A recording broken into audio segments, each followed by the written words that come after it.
வல்லமையான ஒரு நாமம் உண்டு. மனுஷருக்குள்ளே வல்லமையான வேறொரு நாமம் இல்லை. சொல்லலாமா? மனுஷருக்குள்ளே வல்லமையான வேறொரு நாமம் இல்லை.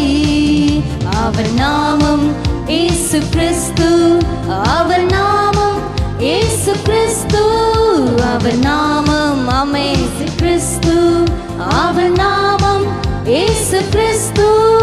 அவர் நாமத்தில் மன்னிப்பு உண்டு. அவர் நாமத்தில் ரட்சிப்பு உண்டு.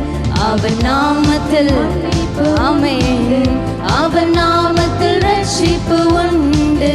நாம் ரட்சிக்கப்படுவதற்கென்று வேறே நாமம் நமக்கில்லையே. நாம் ரட்சிக்கப்படுவதற்கென்று வேறே நாமம் நமக்கில்லையே. அவர் நாமம் இயேசு கிறிஸ்து. நீங்க சொல்லலாமா? அவருடைய நாமம் இயேசு கிறிஸ்து. அவர் நாமம் இயேசு கிறிஸ்து. அவர் நாமம்